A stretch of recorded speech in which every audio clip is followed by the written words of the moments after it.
Hey Peyton, it's nice to see you again on this beautiful Sunday. This time with a quote by Alex Hormozi, a very gifted and talented marketer, talking about passion this time. To everyone trying to find their passion, you are never gonna find it. You've gotta do shit for a while you suck at, which you'll hate, until you get good at it, then you like it, then you'll have found it. It just takes a few years of sucking first. So, any ideas and thoughts on this quote? I'm very welcome to share them. Wonderful. Yeah, great quote, great topic because there's a lot of mythos around passion in Western culture. I know that in American culture it's really big, I'm sure as well in European culture. And I think that some of it is pointing to something that's very valid, very practical, very useful. And so this is a nuanced discussion, and I'll get into what my opinion is on some of the other side of it and ways that you can use the word passion. I think also, and more commonly, most of the time, this is thrown around like some magic potion that all of us are magically supposed to find, and it's supposed to be right there, right away for all of us, and that we're supposed to just pick our path based on this one a magical emotion that we're supposed to feel, and that's supposed to make everything else work out perfectly in our path, and that is the right basis by which to make really important and often irreversible life decisions. And that's where I think he's pointing to something that's commonly an issue that leads people astray. And in the US especially, I see this when I think the most unfortunate group of folks are the 17 and 18-year-olds that are picking colleges and being told a false bill of goods by the colleges and by their guidance counselors with bad incentives, and often too by their parents, but even if not by their parents, then by the culture at large, the people around them, blah, blah, blah. And they're signing on a dotted line that they're going to take on hundreds of thousands of dollars of debt to go to some private school so they can learn theater or learn English writing or learn some degree that is in line with what they are more passionate about than the alternatives as a 17 or 18-year-old that has not had a job before and hasn't worked 40 hours a week before and hasn't had a house and hasn't had bills and hasn't understood the intricacies and multifaceted nature of crafting a life that is beneficial, growth oriented, and harmonious for themselves and those around them in the long run. And instead, they're kind of shoehorned into, okay, what do you find most interesting or most creative right now as an adolescent, undeveloped teenager?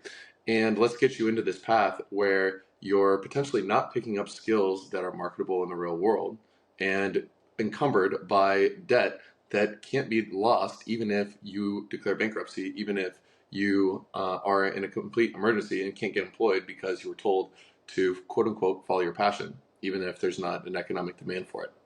And this is where I think that there's a really pernicious set of incentives. And honestly, I do view a lot of these um, people that are taking on six figures of debt as victims in this equation, because how are they supposed to know better? A guidance counselor is there as someone to guide them and counsel them.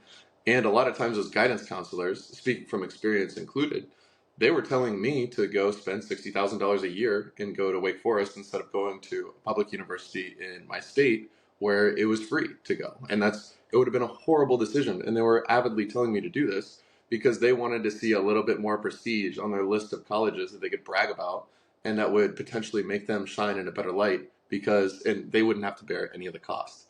And I think that in the college equation, this is big, and that's where I think that people make the most irreversible decisions as it relates to this. And oftentimes it correlates with going to where they feel emotionally drawn to, and not considering costs and benefits. And just as much, this applies to what people get into, what people pursue, what they invest their energy into developing. And to a degree, there is some nuance to this. Like, you don't want to do something that you hate. You don't want to do something where your values are not aligned to it. You don't want to do something where you feel like you're fighting it yourself to just force yourself through every day for years on end. Like, there are really bad paths. And I think that there is this other side. You definitely should not pursue shit that you are going to hate forever. That is very accurate. And so to that degree, you should consider passion. But on the other hand, it doesn't mean that you should just go into what you're on the surface level aesthetically most drawn to without considering all of the many, many, many aspects of what leads to a good life, what leads to a flourishing path. And that's where I think that a lot of times this follow your passion advice can kind of go wrong. It also has a lot to do with where the passion is coming from. Is it coming from a place of ego? Is it coming from a place of identity? And that's where a lot of times, under the surface, it really does come from. If somebody says they're really passionate about being a writer, that doesn't necessarily, like, they probably are envisioning themselves with a finished book in their hand or a few finished books in their hand on a book tour signing autographs, and people are really excited to talk to them about this wonderful thing that they just made. But in reality, being a writer is not about having been published and you're already on tour. Being a writer, first and foremost, is about sitting at a computer and writing sentences and evaluating very specific words on whether or not this is the best way to put this and the best way to communicate this concept for hours a day for years on end before you get published, before anyone gives a shit about what you have to say or what you've written or who you are. That is the part of what being a writer truly is. It's not about the destination, it is about the journey. And a lot of times this concept of passion, and it doesn't just apply to creative pursuits, by the way, it can apply to even regular careers that I'm passionate about helping people, doesn't necessarily mean that being a nurse is something that you're going to enjoy. It doesn't necessarily mean if you're passionate about being around kids, you like kids. It doesn't necessarily mean you're going to be skilled at teaching. It doesn't necessarily mean you're going to enjoy that lifestyle. There's all kinds of things of this where ultimately when we're picking our path and we're picking the direction that we want to go, especially with really irreversible shit, we should be considering a broad range of things. And the whole passion thing is presented as a silver bullet and a one size fits all thing, when reality isn't an idealized left brain, black and white, yes or no, this is the passion, this is not the passion, and so you're settling, sacrificing. In reality, we're going to have one experience here. We're going to have a long journey. And just having a sentence that feels really satisfying that we tell to ourselves about this thing that we're going into doesn't necessarily mean we're going to have a good life when we get into this. And we should look at a more broad context of what leads to me feeling good, what leads to me having a family that I'm able to spend time with, what leads to me feeling the right balance of security and freedom and lifestyle and free time and resources and burdens of debt and burdens of expectation and bandwidth to pursue my other hobbies and interests on the sides, or energy to pursue my hobbies and interests on the sides, or whatever. And just like an optimization for money, money, money to the extreme, I'm going to go be an investment banker. I'm going to go try to make 150K my first year out of college, and I really want to make $500,000 a year by my sixth year out of college. I don't care if I'm working 90 hours a week and never get to see anybody, and all I'm doing is spending all the money I make on this apartment that I'm never even going to be in, and on these $4,000 bottles of alcohol at this club at the end of the week that feels cool to me, or whatever, whatever. Just like optimizing for one money thing at the expense of everything else can lead to a truly horrible, miserable existence that leads to collateral damage for all of their friends and family and people around them because they're stressed out and suffering. Solving for just one aesthetic surface, quote unquote, passion, what can make a sentence that you feel most excited about when you say it out loud or try to identify it, that can lead people down really bad paths as well that aren't truly a fit for the broad range, all context, not optimizing for just a sentence that excites their ego the most, but actually, what is the life that I want to live? Passion can be too surface level, too identity based, and too narrowing when it's used in an excessive way or used as the one metric by which you must determine your entire life. And there's some aspects that go into this that are relevant, the unique ability thing, there are values, and there are genuine aspects of alignment and misalignment to consider. But in my view, no path should be determined if it makes a big difference in the case of how our life plays out and what things are actually going to be like to be us. We shouldn't be picking it on any one surface level, sum upable in a sentence type of a criteria. We should be looking broadly. We should be really trying to understand the big picture of what it's going to be like and on what time frame and what it will mean for us in the ways that ultimately translate to the quality of our experience and of the experience around us. And so that's a bit of how I view passion. And I think that main thing in general is it can lead to a lack of nuance, which can cause blindness because we're blinded by this concept, this notion, this idea, this narrative, and we don't have our awareness open to all of the different things that come with this path versus that path for us. What do you think about passion and choosing our path and the different nuances that come with it? Thank you very much, Peyton. Wonderful thoughts on this one. And like you said, I also believe there are many more dimensions to a fulfilled life than just picking passion metric at once. However, I think as well passion is one of them. But it's the process, it's the journey. It's the essence of the quote, in my opinion, is that hard work more often than not precedes effortless execution, which leads to passion. And therefore, in Germany, we have a saying that no master ever fell from the sky. So you have to put in a lot of hours, you have to put in a lot of work. And probably you also only do that, you only will put in so much effort at things you suck at first if you have this enthusiasm about it, if you have this idea in your mind that someday when you truly went through the process of honing your craft and honing your skill, someday will really feel good executing this effortlessly. And therefore hard work more often than not precedes this passionate execution about it. There's, like you said, there's also these metrics of, what I'm passionate about, what makes a life fulfilled. I want to do things that I'm passionate about.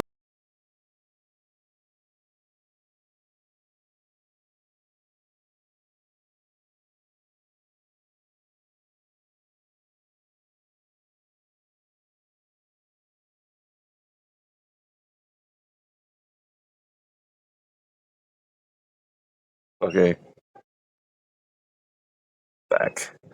The other thing is also, what does society need? The society does not need much more like theater specialists of how to craft like backgrounds from theaters. Society also changes and has different demands. And therefore, you also have to root yourself in reality. You have to also think about, how can I serve society? How can I be of value to society? And not only how can I be of value to society, but also how can I get paid to make a living to support my family as well. So there are more dimensionalities to living a fulfilled life than just the passion metric. There's also, if you turn it around, the misguided advice of always following your passion or following your heart. You can turn it around. Don't do what you love, but love what you do, which refers to loving the process, loving the journey, loving the execution part and failing over and over again. So that one day you'll be considered as an expert, and an expert is someone who in a very narrow domain did every mistake possible, which possibly could be done there, and therefore has learned what to do about how to craft your stuff, how to craft your valuable products, which can serve society well. Which also leads to the insight of, for example, Mihail Csikszentmihalyi, who popularized the flow concept, where you always have to seek challenges. If you want to get in flow, you have to seek the challenge which fits your skill set, and so that you don't like get bored by it, but also don't be anxious about it. And this narrow fit of skills versus challenge is what we are looking for. And this is also what we can like fine tune when choosing what we work on, when choosing what we suck at. Better not suck too much at it so that you won't get anxious about it. Choose the challenge wisely so that you more likely than not get into flow, so that you more likely than not, do the hard work with enthusiasm so that you can be more and more passionate about what you do and love what you do. That's it. Love with what you do it with resilience, with curiosity and enthusiasm so that you can hone your craft. And yeah, the most creative people always followed that. They put in a lot of hard work and effort into honing their crafts so that they loved what they do, so that they could serve society with their output and lived a meaningful and fulfilled life and existence. That's what it's about. That's what it is about talking with you about these ideas. We want to learn more and more how to live a fulfilled life. We want to exchange our thoughts and advice of what we could do, what we could be curious about, and how we could experiment with certain things and certain ideas so that we can live a meaningful and fulfilled existence. Wonderful thoughts. And you really do point at one of the most important pieces of this and the baby in the bathwater when people are talking about pursue your passion, which is your energy. What does it feel like to do what you do? And there's a time element of this. There's delayed gratification that's extremely important to consider in any path, because something that's just as easy to do on day one as it is in year three is probably not a path where you're going to grow, probably not a path where you're going to be fulfilled in year 10 and year 50 doing this. And ultimately, the energy that we feel in these things can emerge over time. And most things that are worth doing kind of suck at first as it relates to not just work, but even in our habits. Going to the gym sucks at first. Doing stretching and yoga sucks at first. Doing cold exposure sucks at first. Going outside, starting new hobbies, making new friends, finding new communities. Almost everything that ends up being really rewarding and enriching for us sucks at first. And so it's first important to acknowledge that our passion on day one doesn't necessarily represent our passion on year three, which is more directly what this quote is talking about. And what you say about flow states is also totally valid, totally true. And that also relates to stuff that you can't immediately be in flow state as you're learning. Like the definition or the a characteristic of flow states is that you already have your explicit knowledge and your tactical how to do things to a point where they no longer have to be explicit in your brain. You no longer have to think explicitly through the steps and try to remember things. You're not in your word, language, sequencing, logical side of your brain when you're in flow. You're flowing through it. And that's how you're able to tap into a greater intelligence and a more satisfying intelligence in a self-effacing state that feels extremely satisfying to us on the back end. But you can't enter flow until you've learned these things to such a degree that they become natural to you. And that involves short-term pain. That involves stuff that you're putting in, stuff that doesn't feel like it's just a massage every day as you're grinding through getting this skill to the point where you actually can be so good at it that you can perform at the boundary of your abilities in a flow state that creates a better outcome than explicit thinking and deliberate action throughout. You have to earn that level of skill to be able to practice flow at a craft, whether it's something physical, whether it's something psychological or creative, or even tactical, moving around doing stuff. You like when I was learning masonry and how to remove windows and install windows and put in and make concrete look really good and mix it just right and blah blah blah.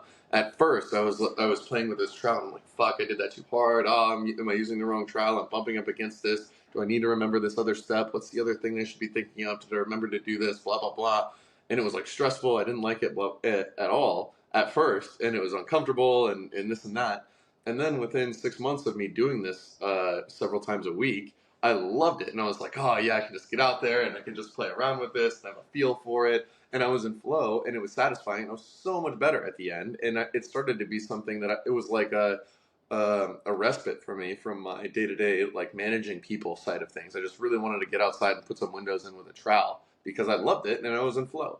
And I hated it at first. And a lot of things are like that. When I think about my marketing stuff, I now love to sit down and create a vision for a brochure, for a website, or for a brand, or a message, or a promotion, or an ad, or a video. I love that stuff. It excites me. It interests me. I love just getting into a creative flow for a few hours. But the first time I created a brand, it was very deliberate. I had to learn all this stuff. It was painful to me to learn all this stuff. I had to admit to myself that I didn't learn all this stuff. I sucked at it. The first 20 things I made sucked, and so they weren't that satisfying. I was just deliberating, thinking, struggling against myself when I was trying to build this out. But ultimately, that upfront pain was what developed a skill set that enables me to do much better shit with much more ease and a lot of enjoyment and fulfillment and flow now. And so many of the skills we have probably shouldn't feel super easy and light early on if we're actually developing something that the world is going to value, where we're providing something to the world that it can't give itself and doesn't know how to get yet. And so it's going to pay us a lot to do this. Or there's just, maybe it can get it from some people, but there's just a shortage. There's not enough people who have climbed this mountain to be able to deliver this result with this flow and the satisfaction, but also this amazing result that's hard to get people to give us as much as we want. And it also leads to just a more satisfying adventure in general. When you do know that you climbed a mountain, you did something that had this threshold, this gatekeeper of the pain of short-term learning and the humiliation of sucking at something for a while until you can get these skills down to a level where you can experience a good ease while you're striving and laboring. And all of a sudden, what looks like work to others feels like play to you. And that's really what a lot of this passion stuff, the baby in the bathwater, ultimately points to is there's work that we can find that's not easy to do, that somebody can't come off the streets and do, that people don't feel drawn to because they look at it and it looks like work. Like, oh my God, I don't want to like play with concrete around a window. Fuck that. And, or I don't want to sit down all day and just draw up what could be on a brochure and think really hard about if the title should be these 3 words instead of these 3. That sounds so menial or so open-ended and vague that I wouldn't know where to start or whatever. And in the same, when I look at other people who are in flow with what they're doing, I look at a surgeon doing that. I'm like, oh my God, I would never want to learn that. But you could see how you could have that job and be so fulfilled by what you're doing in flow and working at the edge of your ability and loving it. And that's where ultimately I think a lot of us should view where we want to land as it relates to passion. Your passion should not be your passion on week 1, or you're probably entering into a way oversaturated field that because so many people view it as something they're passionate about before they start, you're probably not going to get rewarded for playing that game. It's in entrepreneurship, an equivalent is, and I have some friends who own restaurants and are very successful, so it's not like you can't win these games, but like when you go and start a restaurant, you're probably going to fail. Like most restaurants fail, and they fail pretty quick, and they don't succeed, and they're not a good business model. And even if you do succeed, it's kind of it's a hard succeed. It's really hard to kind of keep a tight grip on a business that's sustainable and viable. But a lot of people are passionate about food. They love pizza, and so they want to be the ninth pizza shop in this little town. And a lot of times they're following an aesthetic passion, a surface level passion, where really, in my opinion, we're much better off first looking at, okay, what types of work suit our values? What types of work suit our skill set? What types of work suit our different types of intelligences? What is a mountain that we look at where we think we can climb, even if it doesn't already feel like play to us? It looks like something that's aligned enough with what we're drawn to that we could climb that mountain and figure out how to get to a place of flow. And then once we figure out what we should be working on, so for me, it's marketing, it's finance, it's actually somewhat doing things with my hands. It's not managing people. It's not selling. It's not leadership. I do those when I have to, but I can tell you that that's not ever going to feel like play to me. It's always going to feel like work to me. And so, but within those boundaries of what do I want to spend my time doing? Do I want to be at a computer? Do I want to be writing? Do I want to be mathing? Do I want to be talking all the time? Do I want to be always interfacing with other humans? What is ultimately aligned with that? Then probably we should pick the arena where that's going to be really rewarded, because we are doing something that the market wants but doesn't know how to get enough of. And so we're really solving a need, and we're adding value through applying our skill set. We have the skill set first, then we look at where can we create the most value from this, and where are we going to create the most value from this in a way that's growing and over a long run, where if there's demand for 5 carpenters today, and that's going to grow 50% per year, and the amount of carpenters is going to grow 1% per year, then in 10 years there's going to be way more demand for this than there is supply of this. And so anybody with that skill set is going to be really handsomely rewarded. Like my friend, or my brother-in-law is a radiologist, and over time the person that can leverage the machines, as the machines get more and more valuable, as the technology and the artificial intelligence gets more and more valuable, the wielder of these tools becomes much more leveraged, much more valuable. And so even since he became a radiologist, the board scores have gone up by whatever, 10%, and the demand has gone up by double for these people, and there's still the same amount of them. And so now he gets all these great offerings because what he has is really needed and in scarce supply. And so that's a lot of these elements of picking a path. We should really look. Yes, we don't want to do shit we hate. If I have no attention to detail, I shouldn't become a bookkeeper, no matter what industry I'm in, no matter whatever. Some mountains we're never going to climb and find flow, but some we can. And when we can find flow, we shouldn't just be optimizing for the surface level of whatever this company is about. We should probably optimize for what's going to lead to a good life and a good path for us. And so if I'm a financial analyst and I care about sports, I might be better off going as a financial analyst and working for a tire company and making twice as much money and working half the amount of time and actually being able to go out and play sports and watch sports that I like, instead of trying to go because all the other people that have the same common interests are trying to go work at ESPN, and they're going to go make half as much money for working twice as much, and they're not going to have time to actually play the sport that they're passionate about to get into. And because they're solving for something that's a surface level, language, logical, ego, and left brain sort of a thing, instead of actually taking back and looking at what on the big picture is going to lead me to have the best life. And if we're going to do the same thing here or there, does the thing that we're talking about actually make that much difference? Or would I rather do something where I'm really in demand, so I can kind of name my terms about how I'm riding this wave, and so I can kind of name my terms about what lifestyle I want to live, how much I want to work, how much I want to make, where I want to be. All these things can make way more of a difference than the name on our t-shirt at the Christmas party or whatever. And so there's tons of this stuff as it relates to passion, and energy ultimately is of utmost importance in whatever we're doing. Because if we have great energy, we're probably going to enjoy what we're doing. We're energized by what we're doing. It's probably going to feel good. If we're in flow all the time, it's probably going to feel good. But to get to these places and to get to a place where our holistic life is looking good, we should understand that it probably shouldn't feel good on day one if it's a mountain worth climbing. It probably shouldn't be optimizing for just what the first sentence I say out of my mouth at a cocktail party, if it's actually going to be good on the big picture, because a lot of people are competing for that same little thing. There's a supply demand imbalance that's not in your favor if you're solving for a surface level thing. And you ultimately can have a path that will be really rewarding if you're optimizing for the right things and finding out where society really needs you and really needs people to add the value that you can provide, that you can be in flow when you're providing, and that you can be energized in providing, and that's aligned with your values still and gives from your unique ability. And that's really where you can find a path that's rewarding in an intrinsic way and an extrinsic way, where you can really craft your balance in a way that suits you on the big picture, and really considering what it is like to be you 24 hours a day, 7 days a week for your 80 orbits around this space rock that we're on. What do you think about these things? That's such an important idea, to really find the unique strength you have. Like, play to your strength, not to your weaknesses. Like you said, if you suck at it, if you don't like it, then leave it. Just leave out your weaknesses. We are not made for like bridging the gap of our weaknesses and wasting our energy and invest in trying to get from bad to mediocre. So there's so much energy wasted sometimes. But from mediocrity to excellence, if it suits our unique skill set, the energy we invest in there is so much better investment than the other way around. So that's whenever I'm in a position to teach children, I always tell them, listen, you got like at least 400 undiscovered skills inside of you.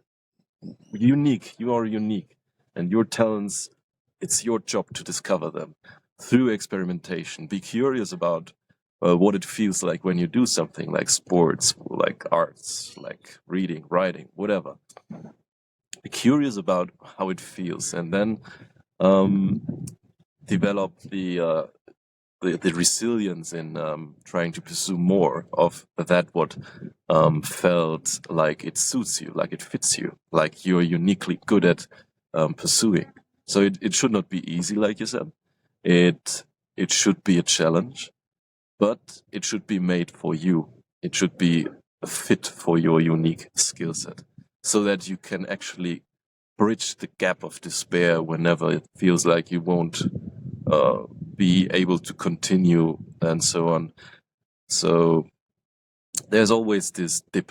And if you think about, okay, when I'm doing this all over and all over again and day in, day out, when in the future there's a dip appearing, like the dip of motivation, the dip of valley of despair, whatever, would I be able to continue to do that despite the dip?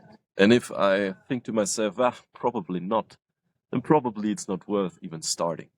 So also try to decide which paths you pursue, whether you are likely to continue it even in the face of like despair, even in the face of a dip of motivation. And most likely it's when it fits your skill set, when it fits your unique talents you discover over the time, which you discover through reflection, for example, through reflections when you created output which not only felt good but also got valued by others, by society, by our moms. Hi, mom. Then probably it's best to pursue that path further and enjoy the process, enjoy the journey, love what you do, and also being in demand is a pretty good feeling as well.